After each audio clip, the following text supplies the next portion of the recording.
Okay, I'm unmuted. Thank you, Kate, for all your work on this. Thanks to all of you who are joining us, and most of all, thank you, Carolyn. It is very important to us to hear from women in politics, women in city council, women in city government. Many MCNY students don't understand that they can, as single moms, as working moms, aspire to join the city council. We had an alum run for city council, I think it was last year. The city council is so important to this city. And I look forward to more people understanding what it is that you do and the impact that the council has. I know that MCNY has been very grateful for city council support over the last couple of years for our food pantry initiative, for programs that we're running to help people in our communities get high school diplomas and some college education. We wouldn't have been able to start some key program without city council support. As Kate said, our mission is to bring more justice and more equity to the city. And I know that that's something that's critical to your work, Carolyn, and to the council, especially the new council. And we're really honored that you're taking your time to speak with us today. So thank you very much. It's all yours, Kate. All right, I'll just turn it over to Carolyn to get us started, and we'll see how it all goes. Thank you. Thank you, Joanne. Thank you, everyone, for giving me this opportunity to share space with you all and share what it was to run for city council in this past election. I was just thinking about like the work that I've done over the past decade and how that also like intertwined with MCNY. So I feel like very full circle right now. So thank you for the opportunity. So like Kate had mentioned, I was a candidate for city council in District 25, which are neighborhoods Elmhurst and Jackson Heights in Queens. Unfortunately, did not win the primary, but I had been working in this district for over a decade for the current council member. And so so many layers about this race was so blatant, I will say, and I will definitely touch upon that and really what the driving force to run, because I had never had any intentions in the 10 years that I worked in city council to ever run for office. And I actually did not like this side of politics because I saw really how toxic and how corrupt the culture of politics can be, especially for women, women of color, queer folks, gender nonconforming, and working class people and single parents. And so, you know, when we started the campaign, it was really to be a catalyst to disrupt that and to build more spaces where people like us who are not traditionally welcome to run. And so we came in 7 months ago, in the beginning of December, we launched our campaign, and we really created a strong momentum in this district that focused really on our communities that had been historically ignored and marginalized. And you know, if folks remember during the pandemic, this district was the epicenter of the pandemic, right? Elmhurst really bore the brunt of that.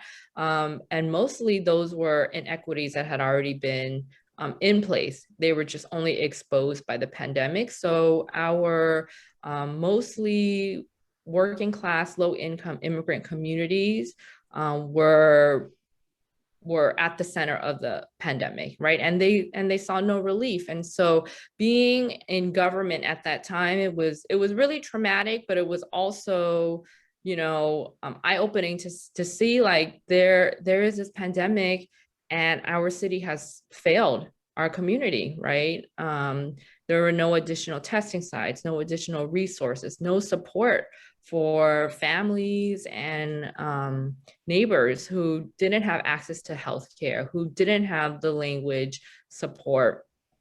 And it really was an experience to see, well, what is the role of government then, right? So a little bit about me and how I came to this. I became very politicized when I started college at San Francisco State University in the early 2000s. And what really politicized me was when I was taking Asian American Studies courses. And that's when I learned about, the role of Asian Americans in civil society, in the civil rights and social justice movement, and how connected it is with other communities of color. So, across the bridge, we had the Black Panthers. At San Francisco State was where the Third World Liberation Front strike started. And so, it set me on a path where I saw justice that was rooted in movements, right? And that I was very critical about government, very critical about politicians, because they always seem to be repeating the same toxic patterns, or that we only inch a little bit, right? And so that was kind of really my placement when I started as an intern in Councilmember Drum's office almost 12 years ago, right? I saw myself as somebody who was going to absorb the information, tools of this industry so that I can go back to grassroots movements, to organizations who are on the ground, to utilize that to support our communities. And so that has always been my placement. And I think that's also why I always rejected the notion of running for office, right? Because I saw myself as more of like an insider influence as opposed to running for office. But definitely the pandemic changed all that, and really seeing what was at stake for our district, that we were going to continue to perpetrate leadership that did not uphold working class voices, or really only tokenized us, right? And so to run, it meant there was an intention to use this campaign as a way to organize and educate our communities about issues that impact their everyday lives. And that, regardless of the outcome of the election, I feel like we in the campaign was able to really start that momentum in our community. So a little bit about Elmhurst and Jackson Heights is that Elmhurst is predominantly more immigrant, more working class, right? And there are a lot of communities that are newer, that are definitely underserved. So we have our Burmese, Thai, Indonesian, Filipino, Latinx communities outside of a small part of Jackson Heights that do not get the services, do not get the support they need. What we have seen over the, I guess, decades, right, is that the historic district of Jackson Heights, which is mostly affluent homeowners, mostly white, really make up the decision of our political landscape from city, state to federal. And so we are a predominantly working class community of immigrants that don't really know the power of their collective voice. And so we set out to really change that and to really engage with communities who had never been involved in electoral politics before, because they were never seen as valuable, right? I think oftentimes it's a numbered games for candidates and politicians, and it's like, well, let's look to see who votes. We're only going to go and focus on those people to try to swing that. And then we neglect everybody else who are seen as, the word that I heard recently about communities was like, I forgot the word, but it was basically, it just says like, we're not the ones that are prioritized because we're not the ones that consistently vote or are engaged. And so we wanted to definitely change that. But on top of that, I also wanted to really heighten the issues about the role of women in government, in city politics, but also what it is like to run, right? So I started in the office as an intern. I worked my way up to eventually become the chief of staff. And, in the 12 years that the council member has been the council member, I have been the only non-white male chief of staff to ever hold that position in the office, right? I am the longest chief of staff, but I think it really speaks volumes about how our work is often undervalued and invisible, right? Especially the labor of women of color. Because in those 12 years, not once was I ever asked by my employer what are your dreams, Carolyn? What do you aspire to be, and how can I help you get there? Or how can we use this position to help you grow? It was always just about my labor. And I think that really speaks volumes about how our labor is really seen as disposable when it is no longer needed, right? Or that we are expendable. And so we wanted to really, I mean, I think it's a lived experience that really also impact the way I see the world and politics, but how, as a woman of color, we often get overlooked for opportunities to grow. And that was just so blatant in this race.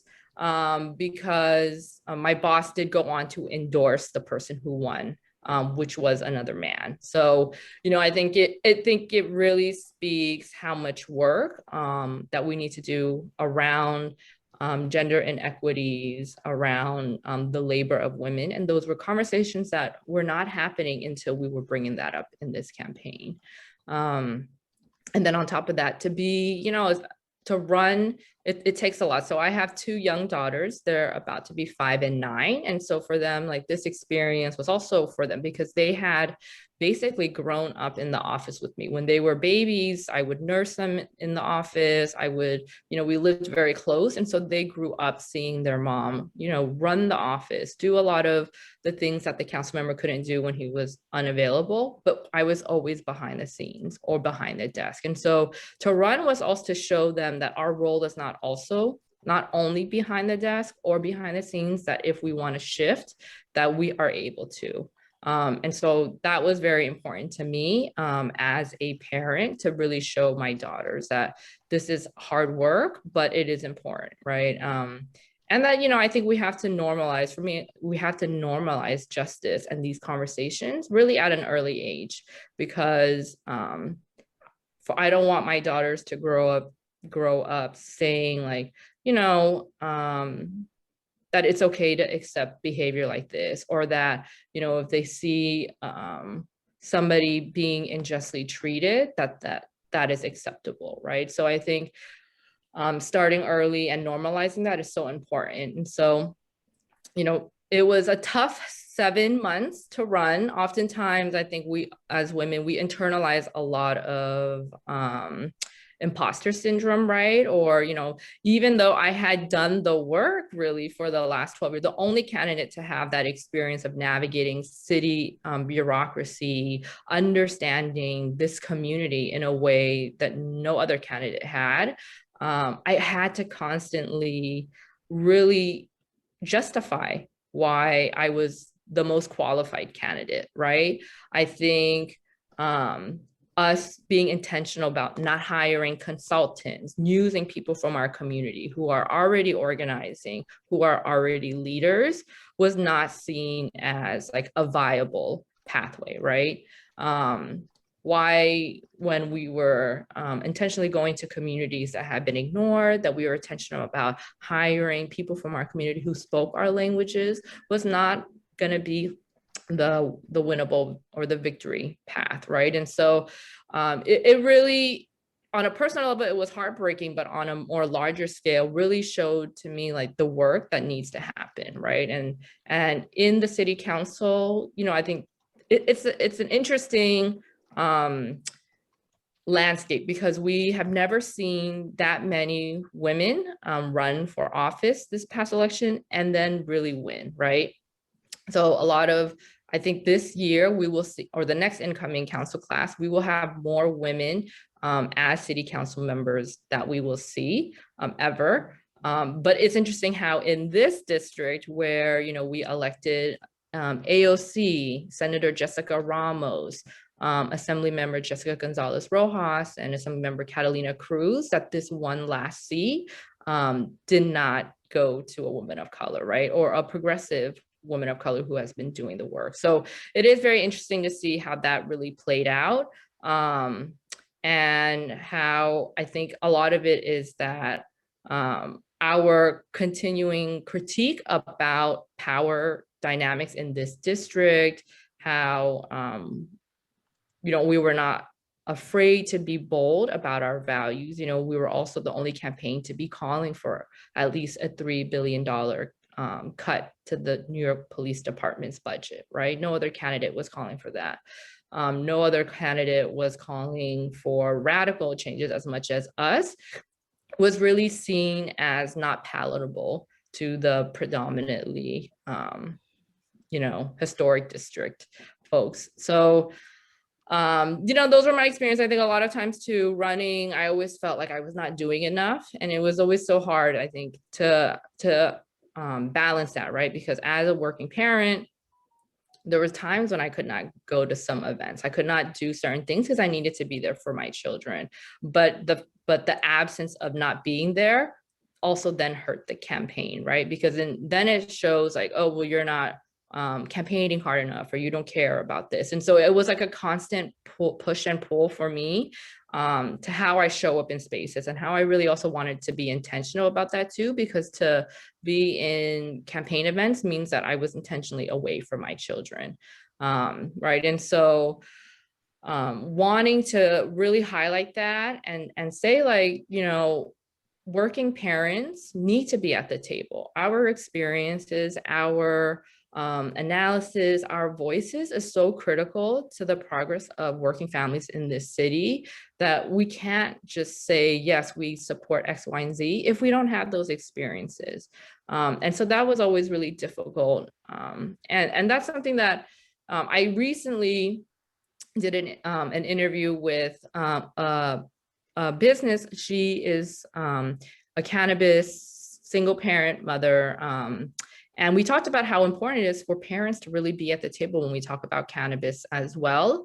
And it really just made me think like there's so many issues that working class parents, especially single moms, experience where we have no say in anything, where our voices are not seen because maybe somebody who is better expert policy analysis, or who has been doing the work in that field gets prioritized or uplifted over our voices, even though those policies, those experiences directly impact us. So, I'm going to constantly be the person who reminds people like, hey, we need the voices and the work of women of color, of single parents, to be at the table, because when we talk about childcare, the people who are most impacted are their caregivers, right? And so we can't be making policies about childcare if there are no caregivers or single moms at the table.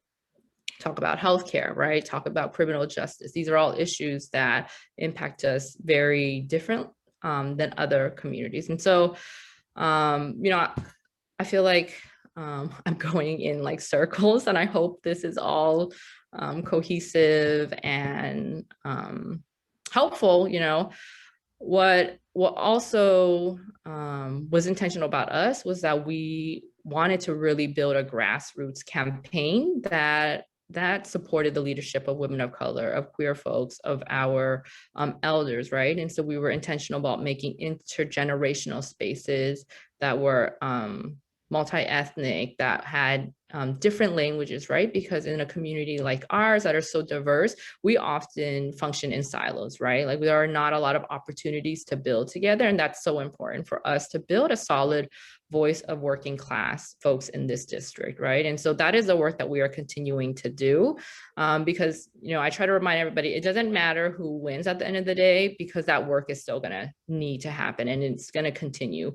And so the real power is being able to organize and flex that power to have politicians, to have elected officials do what you need them to do, right? And so, yes, we won. And I think we ran and we were able to push our opponents a little bit more left, but that doesn't mean that our work stops because we didn't win the primary, right? We had to keep pushing. And so it's been about a month and a half since the primary. It's been a learning experience, because I had never thought that I would do this, right? Like in a pandemic, being a single parent, run for office.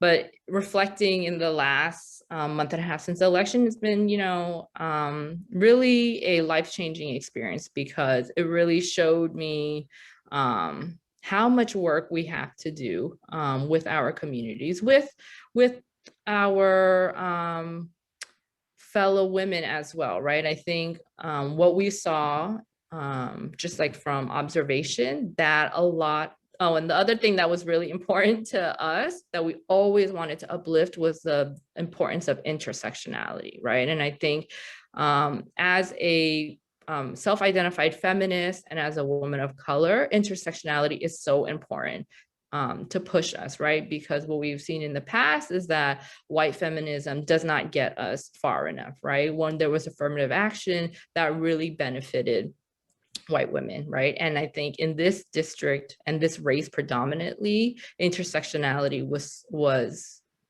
not highlighted enough, right? And that's why we saw a lot of the votes that did not come to this campaign was from white women, right? Working class moms, parents, right? Who, you know, I think if they understood, then they would have really realize the value of this seat for a working class parent, single parent, right? But because, you know, I think the lack of intersectionality, the comfort of somebody not questioning their own politics or their sense of comfort was detrimental to our campaign. So intersectionality is so important because we have to approach answers, policies with that lens, because everybody's experience is not the same. So I mean, love to have a conversation, open up to questions, or answer anything that anybody has.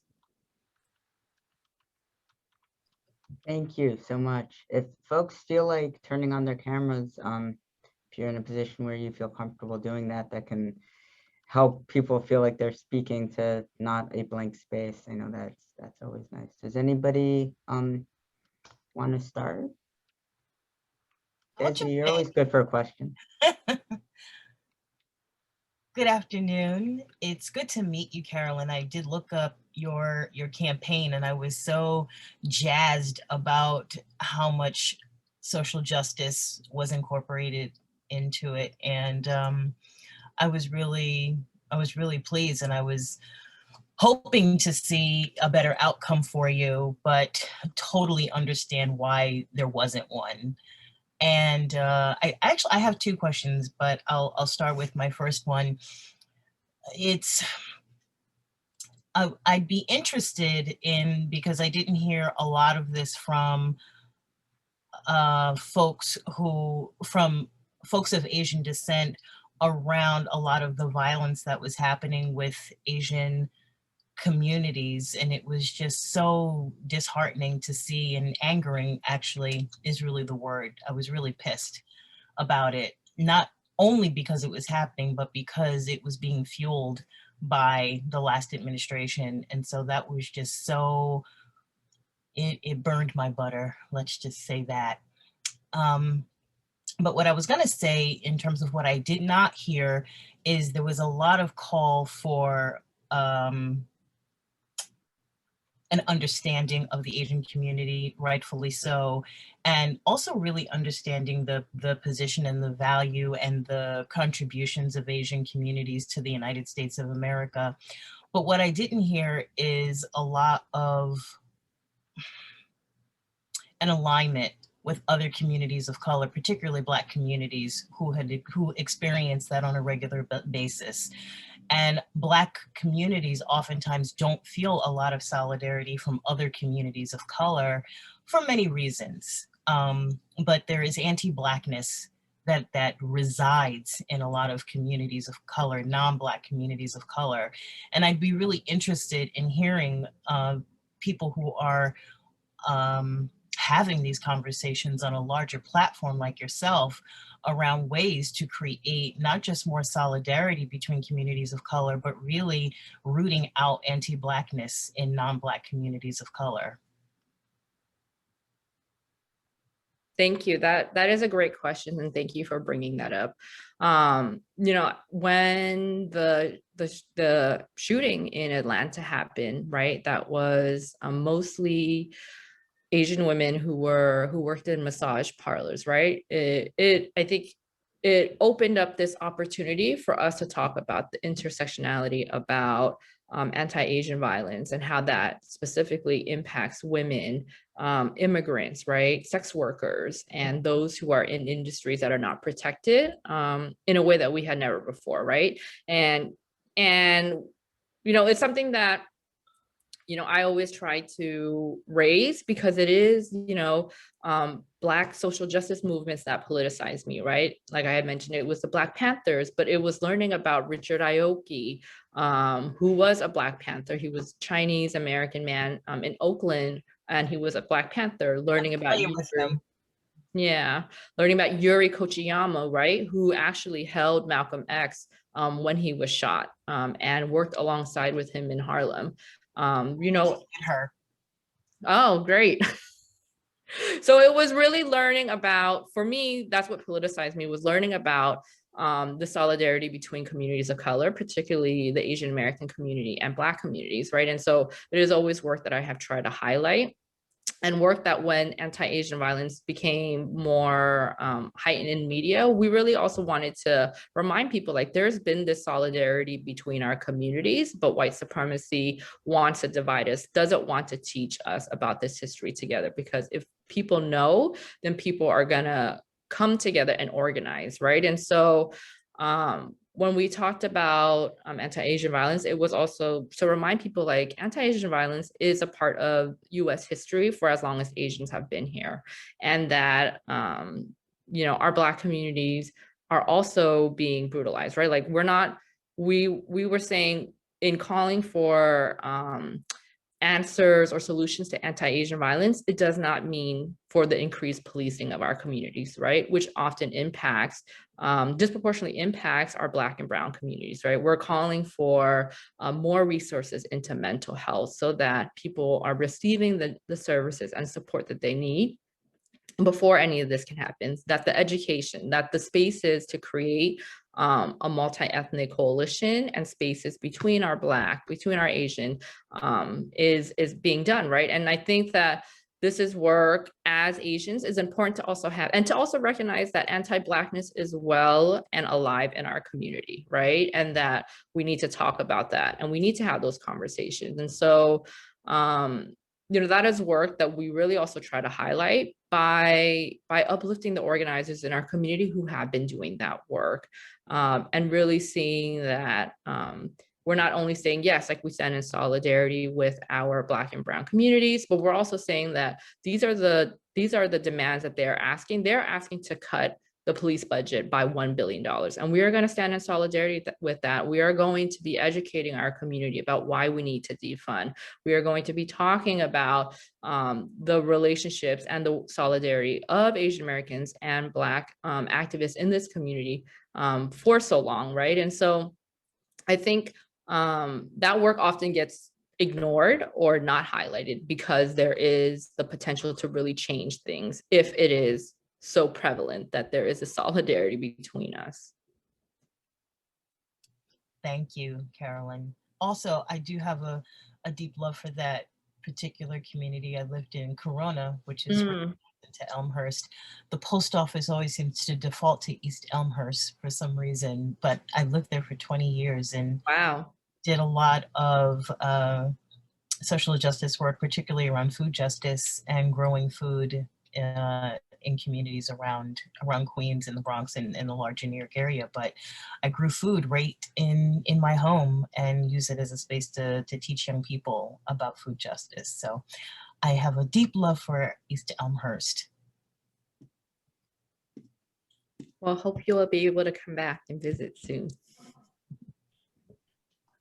Who else? Does anybody else want to jump in?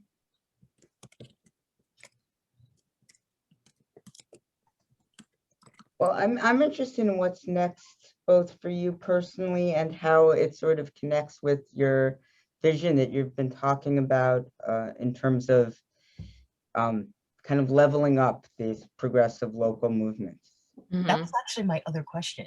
I was going to ask, like, what's next? Like, you worked in an office for a gentleman who endorsed another person. So like, are you guys having coffee and bagels together? No, there is no coffee or bagels happening. But I mean, so we're continuing to organize our communities that we were able to engage with, particularly our Southeast Asian communities, right?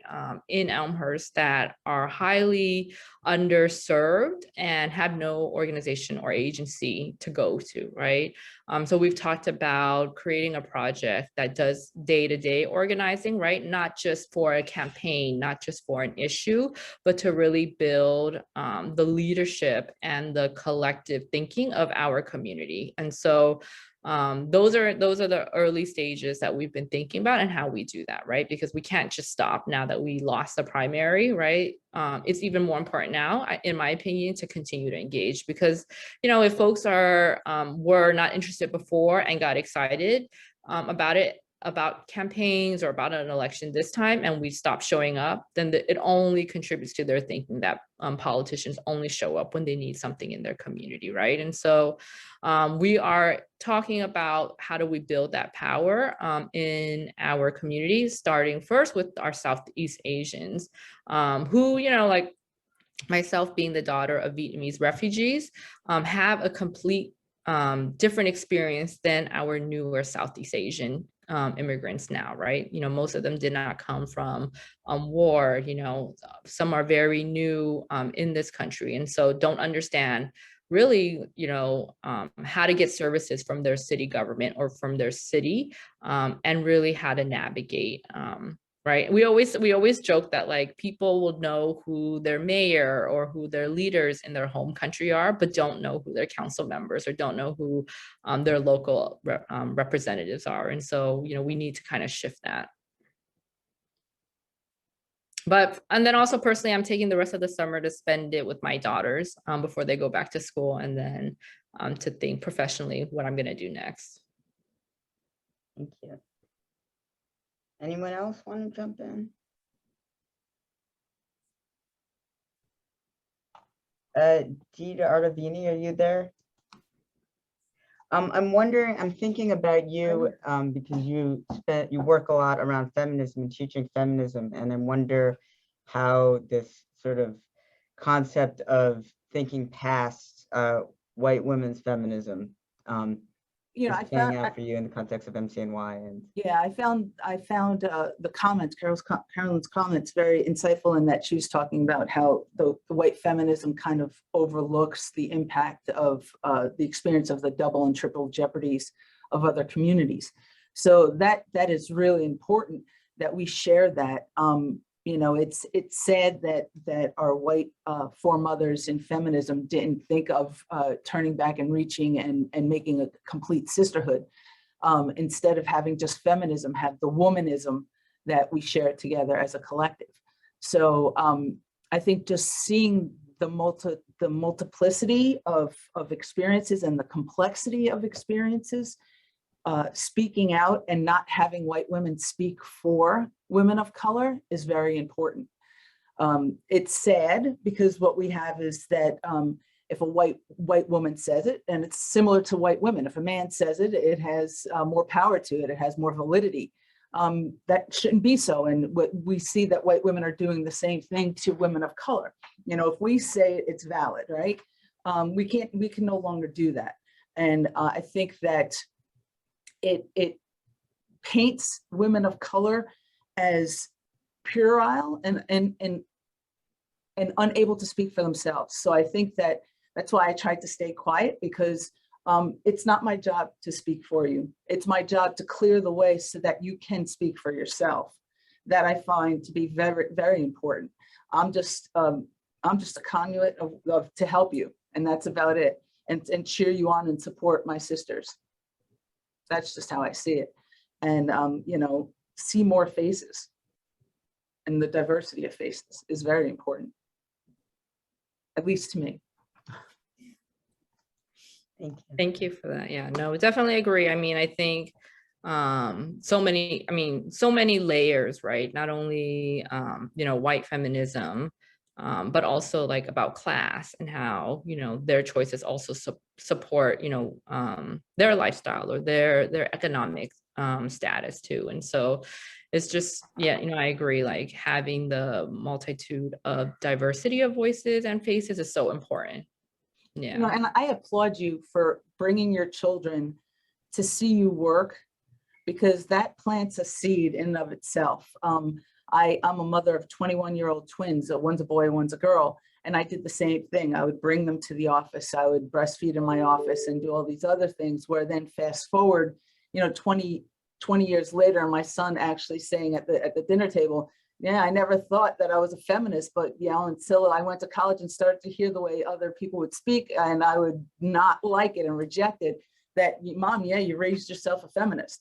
So it's just by role modeling. So whenever I see a woman, and in this case, even at MCNY, talking to women that have children, and my thing is, I'm not going to tell you they can't come in. I'm going to celebrate them coming in, because they need to see that mommy can do it. It's not just the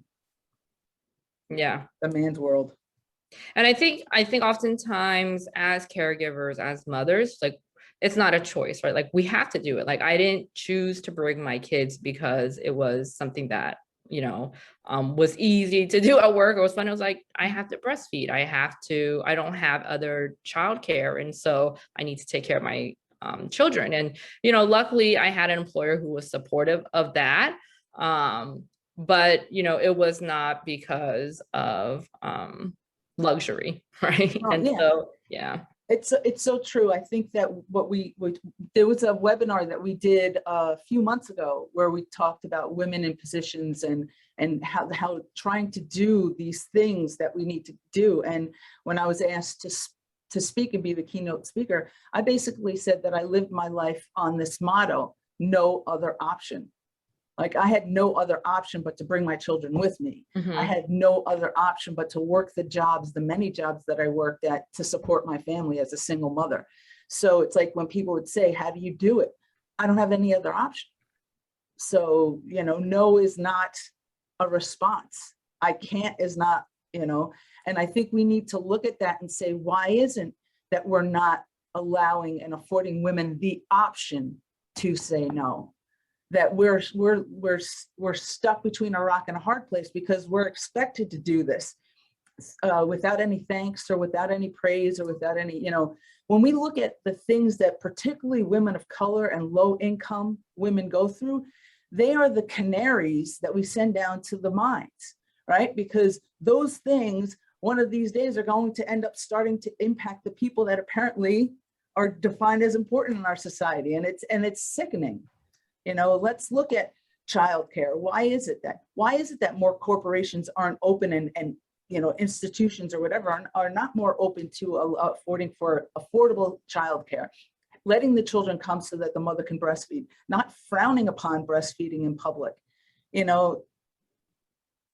of course, is really, I think, important to understand, because if women are bringing children to the workplace or breastfeeding or doing anything that is considered domestic, it's all there is always this sort of skeptical lens. But if men do it, it's cute.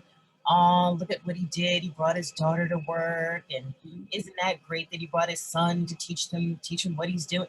The optics of it look completely different, and the narrative around men bringing their children to work it's a completely different conversation. And of course, the option to bring your children to work is an option that is one of privilege, right? Yeah. There are only certain kinds of jobs where you could possibly do that. So it always becomes about how do you level it up and make the systemic change, right? Which is making childcare affordable. And it also works the other way. Is when are we going to allow men to realize that they are also 50% of that parenting equation, right? So allowing for men to, if they want to be stay-at-home dads, and not seeing that as emasculating. Those are things that are important, that we have to really break those the straitjacket of gender roles and gender norms. It's going to be a long path. As much as we think we've come a long way, we still have so much further to go. Yeah. And to go together. And it's interesting that you bring that up because, one thing that, that my opponent always liked to highlight and identify as was as a dad, right? And in the beginning, when I saw that, I'm like, like my identity as like a single parent is part of me, but it's not what I label myself. Like I think like when you run for office, you have to have like identity, like a renter, all these things, right? But it was never really anything that like I put on my mailers or I put on like, even though like my identity was as a single mom, it was interesting how recognizing that you're a parent as a dad received much more maybe support or attention, right? Than me being a single mom. And like it was interesting because again, by choice, right? Like when this person decided to bring their children, they were applauded, right? I think when I brought my children, it was also recognized like, oh, well, she has no other choice. But when this person did not bring their children, it was like, well, who is at home taking care of your kids, right? It is your partner. It is the mother of your children doing that labor so that you can campaign. And so it was just always like a very frustrating, like disconnect, Yes. right? And the double standard of the optics is there, prevalent, continuous. I want to give a moment if anyone else wants to jump in, if anyone's thinking of anything that they're considering saying. I urge you to voice your feelings and thoughts. Well, I'm just gonna say thank you, Carolyn, for sharing with us, for coming and speaking to us. A lot of things that you said about being a mom and a single mom, and also wanting to hold and holding powerful positions, really resonated with me. I think that those of us who are trying to have it all, it's often you have to choose between one or the other, and our employers, they're going to continue to run whether we're here or not. But our children definitely do need us. But we shouldn't have to choose. So continue to do the work, and I'll continue to do the work, and we'll all continue to try to create a better world for our daughters. Thank you. Thank you. I'm talking about this sort of continuing to do the work. We're on the cusp of a new administration, a new city government. What are your thoughts on what we should be expecting and what we should be getting in gear to do? I think we should be, prepared for a lot of fighting between the city council and the incoming mayor.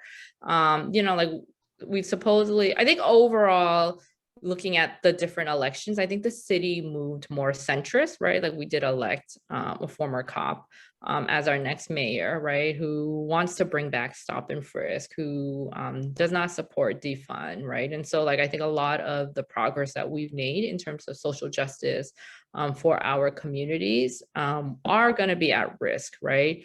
And I think progressive is such a watered down term these days, right? Like, they said that this is the most progressive, but I think this is really just the most neoliberal city council, or really like Agreed. Administration, right? I think like that is the problem, that we don't move, we don't make systematic changes because we're so comfortable with just moving inches. And so I think and the other thing is, I don't know if people realize that the city council is up for re-election in 2 years because of redistricting. So everybody who won the primary and gets elected in November is going to have to run again in 2 years. And so that will also then change the dynamic of the city council. The mayor will be Eric Adams for the next 4 years, but the city council will be completely different in 2 years as well. So I think we'll see, I think a lot of former policies are going to be brought back because of like the fear mongering of rising crime. I think as a backlash to BLM, right? And the pandemic we're going to see a lot of maybe step backs or really stagnant, right? We're just going to be constantly fighting. So. Yeah. Are you interested in running again?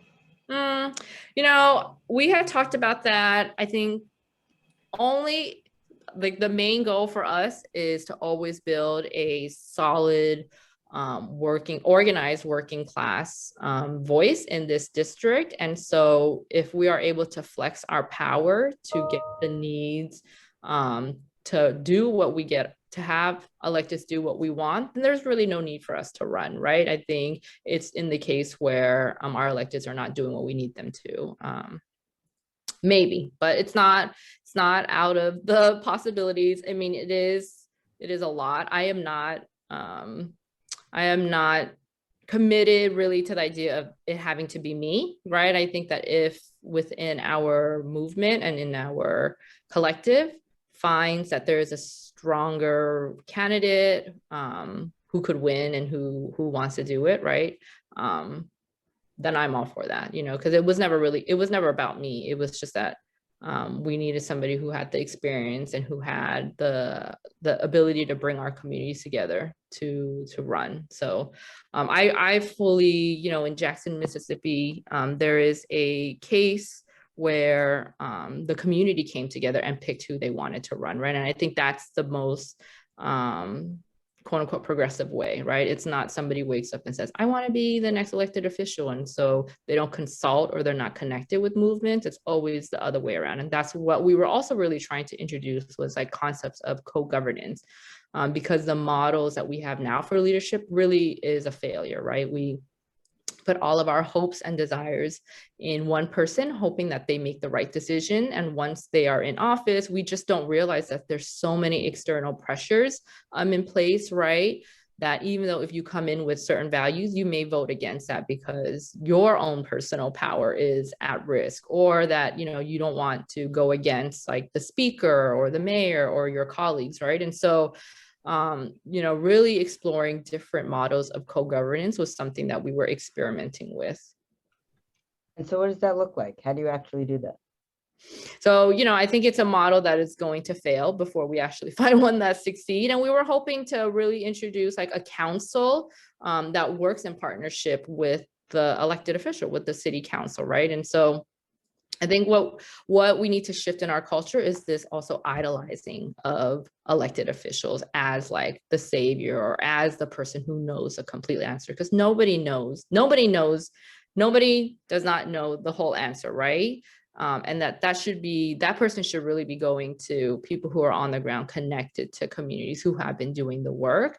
So I think we need to start shifting that idea of like seeing electeds as like celebrities or as, you know, the only people who can enact change, and really shifting it back to movements, right? And reminding people like the way that progress and change happens is through movements, right? Like the excluded worker funds only happen because workers, grassroots organizations were organizing. They were coordinating hunger strikes, right, to demand that our essential workers qualify for relief after being left out of so much resources in the first phase of the pandemic.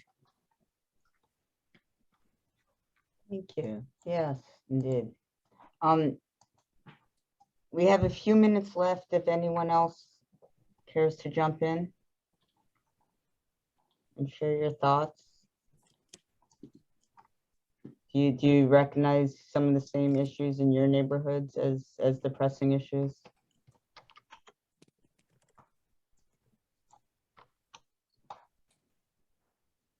Ms. Robinson, any closing thoughts? I was about to say that I nominate you to run for city council.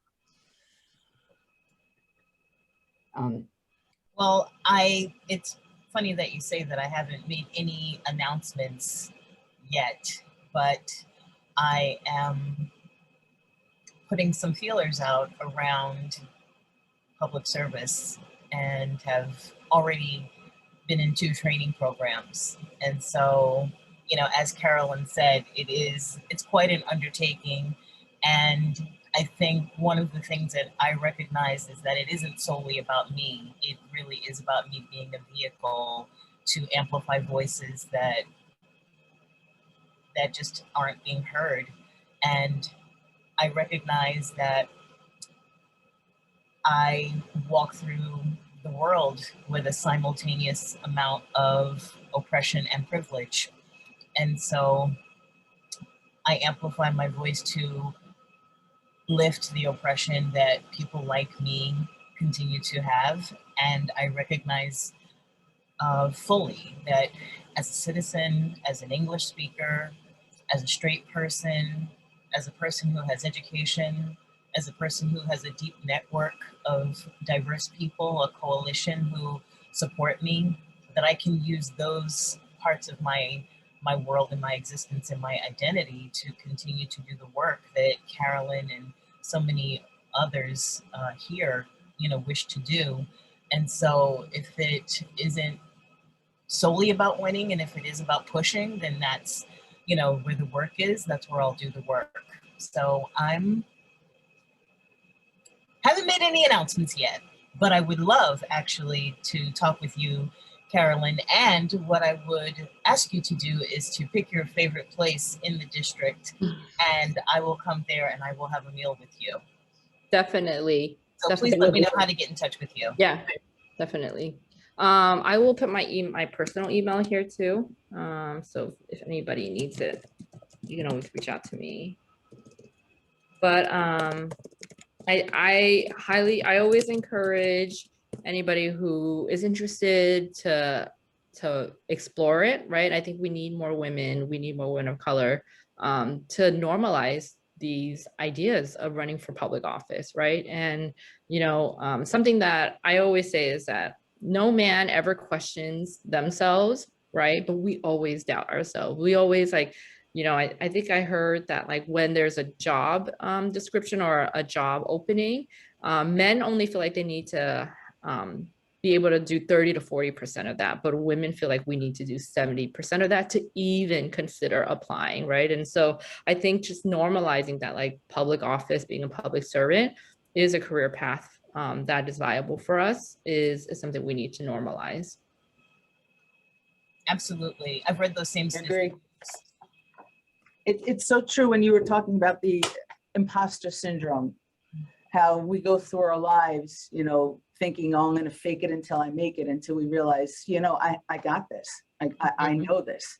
And it takes a while. And trust me, being a woman of a certain age, as I sigh, it'll come. It comes. But there are days where I just look in the mirror and I'm like, please don't let it show today. Just don't let it show. Yeah. And then also how that gets perceived, right? Like we get seen as like either being overconfident or like, too cocky when we are sure about ourselves in that way. So, if one thing like I want to have built a future for my daughters where they don't second guess themselves, where like they know that like they don't have to prove themselves just to be at the same level, and I think we yearn for that for all of our kids and our future leaders. Well, that's a wonderful note to end on. Thank you so much for taking the time. This was a beautiful conversation, and I hope that you and Desi get to connect because I'll send you guys photos. Thank you, everyone. Thank you.